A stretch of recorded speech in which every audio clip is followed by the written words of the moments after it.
नमस्ते दोस्तों, स्वागत है आपका। मैं हूं डॉक्टर देवेंद्र धवन। आज की वीडियो में हम डिस्कस करेंगे कि इजराइल और फिलिस्तीन के बीच में संघर्ष चल रहा है, तो भारत का क्या रुख है इन दोनों के संबंध में, भारत किसके साथ खड़ा है। क्योंकि आप जो है सोशल मीडिया पर एक डिबेट देखते रहते हो कि बहुत सारे लोग जो है इजराइल के पक्ष में खड़े हैं और इजराइल का पूरी तरीके से समर्थन कर रहे हैं। बहुत सारे लोग जो है फिलिस्तीन के पक्ष में भी हैं, फिलिस्तीन का समर्थन कर रहे हैं। हालांकि जो आतंकवादी हमले हमास की तरफ से हो रहे हैं इजराइल पर, उसका कोई भी समर्थन नहीं कर रहा, आतंकवाद का कोई भी समर्थन नहीं कर सकता।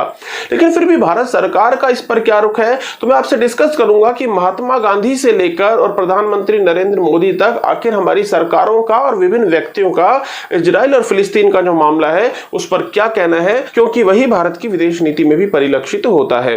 तो जब अंग्रेजों ने 1917 में ये घोषणा कर दी थी कि जो है यहूदी लोगों के लिए फिलिस्तीन को तोड़कर एक अलग राष्ट्र निर्माण किया जाएगा जो उनके लिए घर होगा, तो उसके बाद से ही ये जो फिलिस्तीन का क्षेत्र था यहाँ पर यहूदी लोग आने लगे और अरबी मुसलमान जो फिलिस्तीनी वहां पर थे और जो यहूदी थे उनके बीच में जो है सांप्रदायिक दंगे होने लगे, संघर्ष उनके बीच में लगातार होने लगा।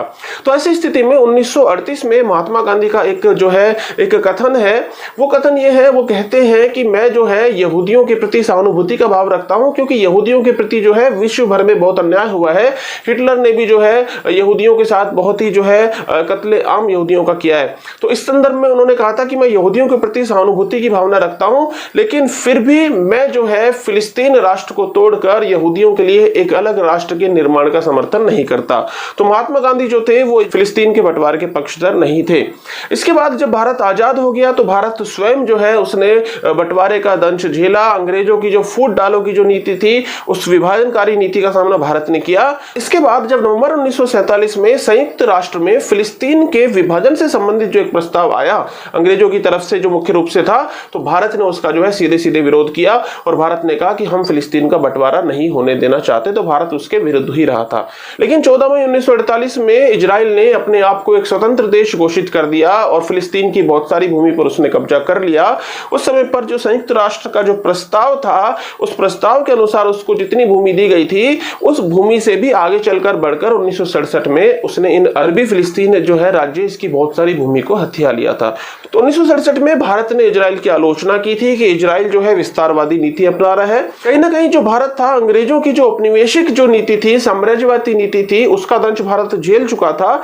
इसीलिए भारत ने नैतिकतावादी दृष्टिकोण, आदर्शवादी दृष्टिकोण जो है अपनी विदेश नीति में भी रखा था। और जो भी देश कमजोर है, दूसरी प्रबल शक्तियां उनको दबाना चाहती हैं, तो भारत हमेशा कमजोर के साथ में ही खड़ा रहा। तो भारत की विदेश नीति में ये जो है दृष्टिगोचर हमको होता है। 1974 में फिलिस्तीन लिबरेशन ऑर्गेनाइजेशन एक संस्था जो थी, उसको भारत ने जो है अपनी तरफ से मान्यता दी कि हम मानते हैं कि ये जो संस्था है ये फिलिस्तीन की जो जनता है उसको रिप्रेजेंट करने वाली संस्था है। ऐसा करने वाला भारत पहला जो है गैर अरब देश था और भारत ने इजराइल के साथ कोई राजनीतिक संबंधों की स्थापना भी नहीं की हुई थी।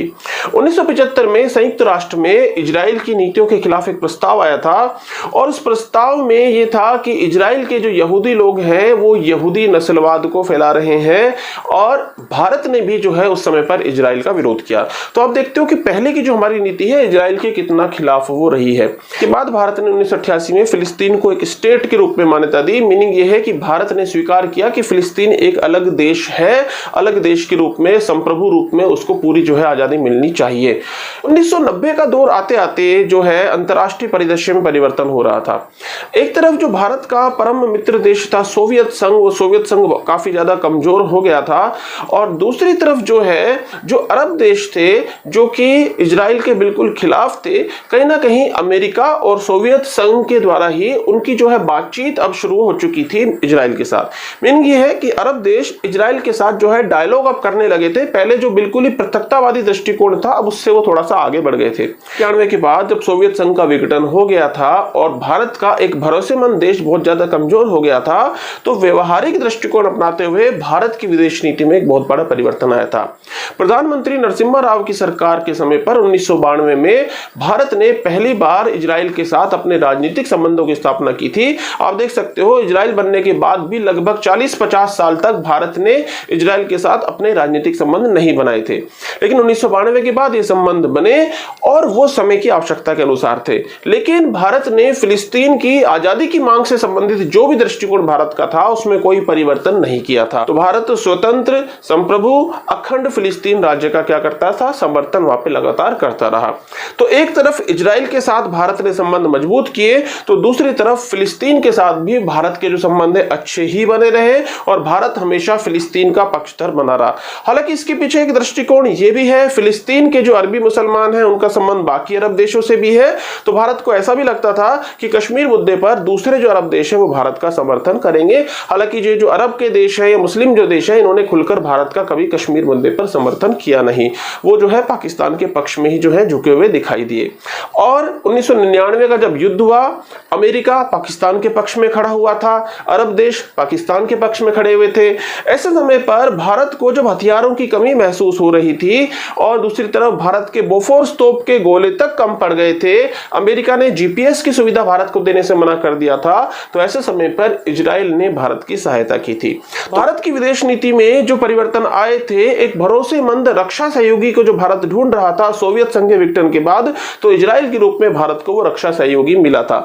इजराइल को स्वयं भी भारत का सहयोग चाहिए था। भारत एक जो है बड़ी आबादी वाला देश है, इजराइल के लिए एक बहुत बड़ा बाजार है और भारत जो है कहीं ना कहीं जो है विश्व भर के सभी देशों को आकर्षित करता है। तो सन 2000 के बाद अमेरिका भी भारत की तरफ झुकता गया और इजराइल तो भारत की तरफ झुकना चाह ही रहा था और भारत ने भी कहीं ना कहीं अपनी आवश्यकताओं को देखते हुए जो है इजराइल की तरफ हाथ बढ़ाए। लेकिन भारत ने अपनी जो नैतिकता पर आधारित और आदर्शवादी जो विदेश नीति थी, जो मानवाधिकारों का सम्मान करने से संबंधित है, उसको कभी भी छोड़ा नहीं। भारत आज तक भी एक स्वतंत्र और संप्रभु फिलिस्तीन की जो मांग है उसको जायज ठहराता है और फिलिस्तीन की आजादी का समर्थन करता है। राष्ट्रपति प्रणब मुखर्जी ने भी जो है फिलिस्तीन की आजादी के संबंध में अपने जो है वक्तव्य दिए हैं। इसके अलावा सन 2011 में यूनेस्को की मान्यता दिलाने के संबंध में भारत ने फिलिस्तीन के पक्ष में वोट किया था। 2012 में जब फिलिस्तीन को नॉन मेंबर ऑब्जर्वर स्टेट की मान्यता दिलानी थी संयुक्त राष्ट्र में, तो भी भारत ने फिलिस्तीन के संदर्भ में उसके पक्ष में ही वोट दिया था। फिलिस्तीन की जो राजनीति है उसमें दो गुट सक्रिय हैं। एक तो जो गुट है हमास वाला गुट है, जो एक उग्रवादी राजनीतिक दल है और भारत जो है उसका कभी भी समर्थन नहीं करता और हमास के द्वारा गाजा पट्टी से इजराइल की तरफ जो रॉकेट बरसाए गए हैं, भारत ने अभी भी उसकी आलोचना की है। लेकिन दूसरा जो राजनीतिक गुट है फतेह, पैलेस्टाइन लिबरेशन ऑर्गेनाइजेशन का जो मुख्य गुट है, फतेह के नाम से है वो गुट, तो वो जो है शांतिपूर्ण उपायों के द्वारा जो है हमेशा जो है बातचीत करना चाहता है और आजादी जो है फिलिस्तीन को दिलवाना चाहता है। तो भारत के फतेह गुट जो है पैलेस्टाइन नेशनल असेंबली, जिसमें फतेह गुट का बोलबाला इस समय पर है, जो कि शांतिपूर्ण उपायों से ही फिलिस्तीन की आजादी चाहता है, भारत के हमेशा से ही इतिहास से ही उससे अच्छे संबंध हमारे रहे हैं। और भारत लेकिन जो हमास के द्वारा जो हिंसा फैलाई जा रही है उसका कभी भी समर्थन नहीं करता है। जब 2014 में मोदी जी भारत के प्रधानमंत्री बने हैं, तो भारत की जो फिलिस्तीन और इजराइल के संबंध में जो नीति है उसमें थोड़ा बहुत ही परिवर्तन देखने को आया है। कोई आमूलचूल परिवर्तन विदेश नीति में भारत की नहीं हुआ है। जब 2014 में हमास ने रॉकेट अटैक किए इजराइल पर और बदले में इजराइल ने बहुत सारी बमबारी की गाजा के ऊपर, तो इजराइल के खिलाफ संयुक्त राष्ट्र में मानवाधिकारों के उल्लंघन से संबंधित प्रस्ताव आया। तो भारत ने इजराइल के खिलाफ उस प्रस्ताव पर सहमति दी कि इजराइल के खिलाफ मानवाधिकार उल्लंघन की जांच होनी चाहिए। लेकिन 2015 में जब इस जांच की रिपोर्ट आई, तो उस समय पर भारत जो है वोटिंग से अनुपस्थित रहा और इजराइल के खिलाफ कोई भी प्रस्ताव यदि पास हो रहा था तो भारत उसमें फिर शामिल नहीं हुआ। जब अमेरिका ने जेरूशलम को इजराइल की राजधानी के रूप में मान्यता दे दी, तो इससे संबंधित जो प्रस्ताव संयुक्त राष्ट्र में आया था, तो भारत ने जेरूशलम को इजराइल की राजधानी मानने से इनकार कर दिया। तो यहां पर भी आप देख सकते हो कि भारत ने इजराइल के विरुद्ध वोट किया है संयुक्त राष्ट्र में और फिलिस्तीन के समर्थन में वोट किया है, और यह नरेंद्र मोदी जी की सरकार के दौरान ही हुआ है। तो भारत जो है दोनों विरोधी गुटों के बीच जो है सामंजस्य बनाकर चलता है और यही भारत की विदेश नीति की खास बात भी है। 2017 में प्रधानमंत्री मोदी जी ने इजराइल की यात्रा की और पहली बार था कि भारत के किसी प्रधानमंत्री ने इजराइल की यात्रा की हो। तो इजराइल के साथ संबंधों को मजबूत बनाने के संबंध में ही वो यात्रा की गई थी। फिलिस्तीन के राष्ट्रपति भारत के दौरे पर आए थे और भारत के दौरे पर उनके आने के कुछ महीने के बाद प्रधानमंत्री मोदी जी फिर फिलिस्तीन की यात्रा पर भी गए थे और फिलिस्तीन में उन्होंने फिलिस्तीन की स्वतंत्रता संप्रभुता के पक्ष में जो है जो हमेशा समर्थन भारत जताता है, तो उन्होंने वहां पर भी वो जताया। भारत फिलिस्तीनी के शांतिपूर्ण माहौल में शीघ्र एक संप्रभु स्वतंत्र देश बनने की आशा करता है। हालांकि प्रधानमंत्री मोदी जी ने अपने बयान में संयुक्त फिलिस्तीन शब्द को नहीं दोहराया, ना ही यही मांग की कि पूर्वी जेरूशलम जो है वही फिलिस्तीन की राजधानी होगी। तो कहीं ना कहीं भारत थोड़ा सा इजराइल के पक्ष में झुकता हुआ जरूर दिखाई देता है। और अब 2021 में जो गाजा हमले कर रहा है इजराइल पर, बदले में इजराइल कार्रवाई कर रहा है गाजा के ऊपर, तो इसमें भी भारत का जो एक औपचारिक बयान आया है, संयुक्त राष्ट्र में जो भारत के प्रतिनिधि है वहां से बयान आया है, और उसमें जो है हमास के इन रॉकेट हमलों की आलोचना की गई है। हालांकि उस बयान में यह कहा गया है कि एक तरफा रूप से सीमाओं में कोई परिवर्तन नहीं होना चाहिए। इसका मीनिंग यह है कि इजराइल गाजा को हड़पने की अपनी कोशिश नहीं करे, सीमाओं में परिवर्तन का प्रयास नहीं होना चाहिए। और यही कारण है कि इजराइल के जो प्रधानमंत्री है नेतन्याहू, उन्होंने 25 देशों का जो है शुक्रिया अदा किया है समर्थन में कि इजराइल को आपने समर्थन दिया। अमेरिका ऑस्ट्रेलिया सहित बहुत सारे देश हैं, लेकिन भारत का उसमें नाम नहीं है, क्योंकि खुले रूप में भारत कभी भी इजराइल का समर्थन नहीं करता है, क्योंकि भारत की जो विदेश नीति है वो परंपरागत रूप से फिलिस्तीन के समर्थन में ही रही है। भविष्य में भी फिलिस्तीन की आजादी और स्वतंत्रता संप्रभुता की मांग भारत नहीं छोड़ेगा, लेकिन इजराइल के साथ अपने संबंधों को भारत मजबूत जरूर करता रहेगा। भारत की विदेश नीति की एक खास बात यह है कि भारत एक साथ दो दुश्मन देशों के साथ जो है दोस्ती कर लेता है। उदाहरण के लिए एक तरफ सऊदी अरब है तो दूसरी तरफ ईरान है, दोनों के साथ भारत के अच्छे संबंध है, लेकिन वो दोनों आपस में दुश्मन है।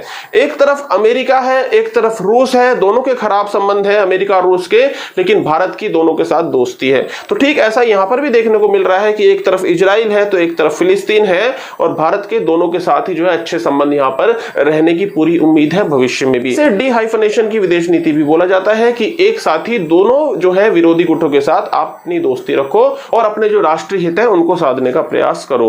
मुझे उम्मीद है कि आप समझ चुके होंगे कि भारत सरकार इजराइल और फिलिस्तीन के मामले में किसी एक पक्ष को चुनने से क्यों बचती है।